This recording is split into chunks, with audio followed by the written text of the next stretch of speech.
नमस्कार दोस्तों, यूएनकेडी study portal के यूट्यूब चैनल में आपका स्वागत है। इस वीडियो में हम सब ग्रामीण भारत की क्रांतियाँ जैसे हरित क्रांति, पीली क्रांति, गुलाबी क्रांति, रजत क्रांति, श्वेत क्रांति, कृष्ण क्रांति तथा और भी कुछ महत्वपूर्ण क्रांतियों के बारे में पढ़ेंगे। यदि आप लोग चैनल पर पहली बार विजिट कर रहे हैं तो चैनल को सब्सक्राइब कर लीजिएगा, साथ ही बेल आइकन को भी प्रेस कर लीजिएगा ताकि आने वाले हर वीडियो का नोटिफिकेशन आपको समय समय पर मिलता रहे। तो चलिए हम सब शुरू करते हैं।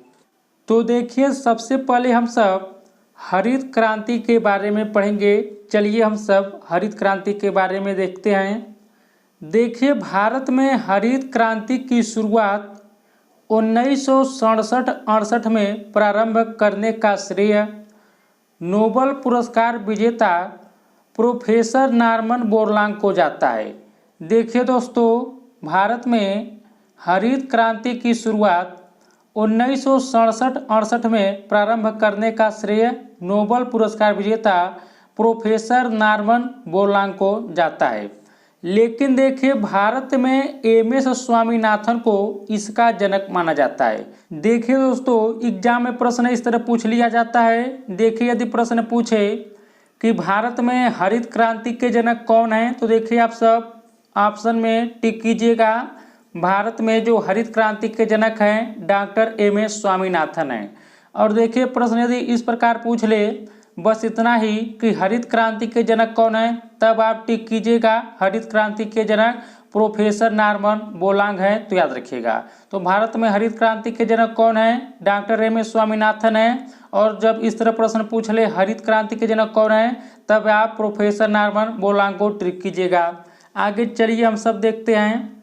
हरित क्रांति के फलस्वरूप देश के कृषि क्षेत्र में महत्वपूर्ण प्रगति हुई। कृषि आगतों में हुए गुणात्मक सुधार के फलस्वरूप देश में कृषि उत्पादन बढ़ा। इससे खाद्यान्नों में आत्मनिर्भरता आई है। आगे चलिए हम सब देखते हैं। देखिए, आगे लिखा है व्यावसायिक कृषि को बढ़ावा मिला है। कृषकों के दृष्टिकोण में परिवर्तन हुआ है। कृषि आधिक्य में वृद्धि हुई है। हरित क्रांति के फलस्वरूप गेहूं, गन्ना, मक्का तथा बाजरा आदि फसलों के प्रति हेक्टेयर उत्पादन एवं कुल उत्पादकता में काफ़ी वृद्धि हुई है। तो देखिए, हरित क्रांति के आने से गेहूं, गन्ना, मक्का तथा बाजरा इन सभी फसलों में देखिए इनके प्रति हेक्टेयर उत्पादन एवं कुल उत्पादकता में काफ़ी वृद्धि हुई है। हरित क्रांति की उपलब्धियों को कृषि में तकनीकी एवं संस्थागत परिवर्तन एवं उत्पादन में हुए सुधार के रूप में निम्नमत देखा जाता है। तो आप लोग समझ गए होंगे कि हरित क्रांति क्या है। तो देखिए, हरित क्रांति जो है इसकी शुरुआत 1967-68 में प्रारंभ किया गया था। और देखिए किसने किया था, तो नोबेल पुरस्कार विजेता प्रोफेसर नॉर्मन बोरलॉग ने किया था। आगे चलिए हम सब देखते हैं। देखिए, अगला जो क्रांति है वह है पीली क्रांति। देखिए दोस्तों, 1980 के दशक में जब देश का खाद्य तेल आयात चिंताजनक स्तर पर पहुंच गया, तब भूतपूर्व प्रधानमंत्री राजीव गांधी ने हस्तक्षेप करके तिलहन पर तकनीकी मिशन शुरू कराया। इसके अंतर्गत सिंचित क्षेत्रों में तिलहनों जैसे देखिए राई, सरसों, सूरजमुखी, मूंगफली, तिल आदि की खेती को प्राथमिकता दी गई। देखिए, प्रश्न इस प्रकार पूछता है, जैसे देखिए प्रश्न पूछेगा कि पीली क्रांति का संबंध किससे है, तो आप सब उसका उत्तर दीजिएगा। पीली क्रांति का जो संबंध है वह तिलहन के उत्पादन से है। तो उम्मीद करता हूँ समझ गए होंगे पीली क्रांति क्या है। अगला हम सब देखते हैं। देखिए, अगला जो क्रांति है वह है श्वेत क्रांति। देखिए, यह भी हरित क्रांति की तरह ही एक महत्वपूर्ण क्रांति है श्वेत क्रांति। दूध के क्षेत्र में क्रांति उत्पन्न करके उत्पादकता बढ़ाने के कार्यक्रम को ही श्वेत क्रांति का नाम दिया गया। देखिए, प्रश्न इस तरह पूछ लेता है कि श्वेत क्रांति का संबंध किससे है, तो देखिए श्वेत क्रांति का जो संबंध है वह दुग्ध उत्पादन से है, याद रखिएगा। देखिए श्वेत क्रांति की गति को और तेज करने के उद्देश्य से ऑपरेशन फ्लड नामक योजना आरंभ की गई। देखिए यह काफ़ी बार पूछा गया, यह देखिए टर्म है, पूछ लिया जाता है कि ऑपरेशन फ्लड नामक योजना का संबंध किससे है, तो देखिए दुग्ध उत्पादन से है, याद रखिएगा। और देखिए इस क्रांति का श्रेय भारत में डॉक्टर वर्गीज कुरियन को जाता है। देखिए श्वेत क्रांति के जनक कौन है, यहाँ पर देखिए डॉक्टर वर्गीज कुरियन है, याद रखिएगा। ऑपरेशन फ्लड का प्रथम चरण वर्ष 1971 से 1975 तक रहा। द्वितीय चरण वर्ष 1978 से 1985 तक रहा। और देखिए इस चरण में यूरोपीय आर्थिक समुदाय के सहयोग में संकर गाय और उन्नत भैंस तैयार करने की योजना बनाई गई। इस योजना का लाभ देश के 12 राज्यों को हुआ। चलिए हम सब देखते हैं कि देश के 12 राज्य कौन कौन हैं जो श्वेत क्रांति से लाभान्वित हुए। तो देखिए पहला राज्य है उत्तर प्रदेश, दूसरा पंजाब, तीसरा राजस्थान, चौथा गुजरात, पांचवा तमिलनाडु, छठा मध्य प्रदेश, सातवां आंध्र प्रदेश, आठवां हरियाणा, नौवां पश्चिम बंगाल, 10वां महाराष्ट्र, 11वां बिहार और देखिए 12वां कर्नाटक। तो देखिए कुल यही 12 राज्य हैं जिन्हें जो है श्वेत क्रांति से लाभान्वित हुई, यानी जिन्हें लाभ मिला। अगला चलिए हम सब देखते हैं, अगला जो क्रांति है वह है नीली क्रांति। चलिए हम सब नीली क्रांति के बारे में कुछ जानते हैं। देखिए मछली उत्पादन के क्षेत्र में हुई प्रगति को नीली क्रांति के रूप में जाना जाता है। देखिए प्रश्न इस प्रकार पूछता है कि नीली क्रांति का संबंध किससे है, तो देखिए नीली क्रांति का संबंध जो है मत्स्य उत्पादन या मछली उत्पादन के क्षेत्र से है, याद रखिएगा। तो देखिए यही है नीली क्रांति।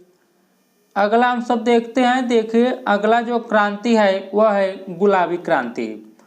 गुलाबी क्रांति झींगा मछली के उत्पादन से संबंधित है, याद रखिएगा। देखिए यह भी काफ़ी बार पूछा गया प्रश्न है, एग्जाम में पूछ लेता है कभी कभी कि गुलाबी क्रांति का संबंध किससे है, तो देखिए गुलाबी क्रांति का जो संबंध है झींगा मछली के उत्पादन से है, याद रखिएगा। अगला हम सब देखते हैं रजत क्रांति। देखिए रजत क्रांति का संबंध अंडा उत्पादन से है, तो रजत क्रांति का संबंध किससे है, अंडा उत्पादन से, याद रखिएगा। अगला हम सब देखते हैं, देखिए अगला जो महत्वपूर्ण क्रांति है वह है भूरी क्रांति। देखिए उर्वरक उत्पादन और गैर परंपरागत ईंधन के उत्पादन के क्षेत्र में हुई प्रगति को भूरी क्रांति के रूप में जाना जाता है। तो देखिए भूरी क्रांति का संबंध किस क्षेत्र से हो जाएगा, तो उर्वरक उत्पादन और गैर परंपरागत ईंधन के उत्पादन के क्षेत्र से हो जाएगा।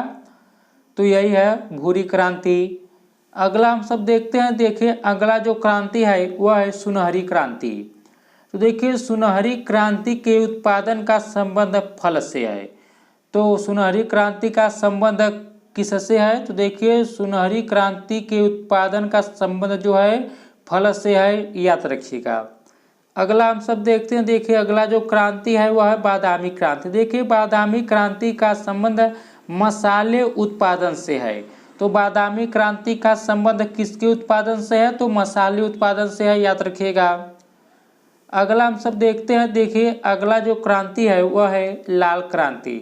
देखिए लाल क्रांति का संबंध मांस और टमाटर के उत्पादन से। देखिए अभी एग्जाम में काफ़ी बार पूछा गया है कि लाल क्रांति का संबंध किससे है, तो देखिए लाल क्रांति का संबंध मांस और टमाटर के उत्पादन से है, याद रखिएगा। अगला हम सब देखते हैं, देखिए अगला जो महत्वपूर्ण क्रांति है वह है कृष्ण क्रांति। देखिए अभी काफ़ी बार पूछा गया प्रश्न है।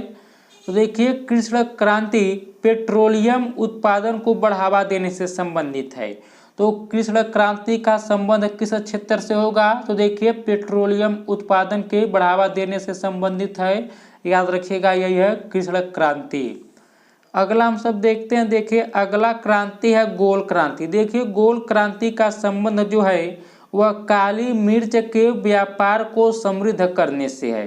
तो देखिए यह अंतिम क्रांति है गोल क्रांति। तो देखिए गोल क्रांति का जो संबंध है वह काली मिर्च के व्यापार को समृद्ध करने से संबंधित है।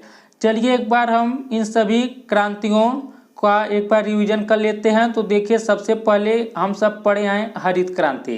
तो देखिए हरित क्रांति का संबंध किस क्षेत्र से हो जाएगा? तो देखिए हरित क्रांति का संबंध जो है खाद्यान्न उत्पादन से होगा। देखिए याद रखिएगा हरित क्रांति के जनक जब पूछे प्रश्न में तो देखिए नॉर्मन बोरलॉग हो जाएंगे। और जब इस तरह प्रश्न पूछे कि भारत में हरित क्रांति के जनक कौन है, तब आप जो है उत्तर दीजिएगा एम.एस. स्वामीनाथन। अगला हम सब देखे हैं पीली क्रांति। देखिए पीली क्रांति का जो संबंध है वह तिलहन के उत्पादन से, तिलहन यानी राई, सरसों, सूरजमुखी, मूंगफली, तिल आदि से है। अगला हम सब देखते हैं, देखिए अगला हम सब देखे हैं श्वेत क्रांति। तो देखिए श्वेत क्रांति का संबंध जो है दुग्ध उत्पादन से है। और देखिए ऑपरेशन फ्लड नामक योजना जो है यह श्वेत क्रांति से ही इसका संबंध है, इसे भी याद रखिएगा। अगला हम सब देखें, देखिए अगला जो क्रांति है वह है नीली क्रांति। देखिए नीली क्रांति का जो संबंध है मछली उत्पादन या मत्स्य उत्पादन के क्षेत्र से है। अगला हम सब देखते हैं, देखिए हम सब देखें गुलाबी क्रांति। गुलाबी क्रांति का जो संबंध है झींगा मछली के उत्पादन से है, याद रखिएगा। अगला देखे हैं रजत क्रांति। देखिए रजत क्रांति का जो संबंध है अंडा उत्पादन से है। फिर हम सब अगला देखे हैं भूरी क्रांति। देखिए भूरी क्रांति का जो संबंध है उर्वरक उत्पादन और गैर परंपरागत ईंधन के उत्पादन के क्षेत्र से है। अगला हम सब देखे हैं सुनहरी क्रांति। तो देखिए सुनहरी क्रांति का जो संबंध है फलों के उत्पादन से है। अगला हम सब देखें बादामी क्रांति। देखिए बादामी क्रांति का संबंध मसालों के उत्पादन से है। फिर हम सब देखें हैं लाल क्रांति। तो देखिए लाल क्रांति का जो संबंध है वह मांस और टमाटर के उत्पादन से है। आगे हम सब देखे हैं कृष्ण क्रांति। तो देखिए कृष्ण क्रांति का जो संबंध है वह पेट्रोलियम उत्पादन से है। फिर देखिए गोल क्रांति हम सब पढ़े हैं। गोल क्रांति का जो संबंध है काली मिर्च के व्यापार को समृद्ध करने से संबंधित है। तो दोस्तों इस वीडियो में यहीं तक। यदि आपको यह वीडियो अच्छा लगा है तो वीडियो को लाइक कीजिएगा, शेयर कीजिएगा, साथ ही चैनल को भी सब्सक्राइब कीजिएगा। तो इस वीडियो में इतना है दोस्तों। नमस्कार, जय हिंद, जय भारत।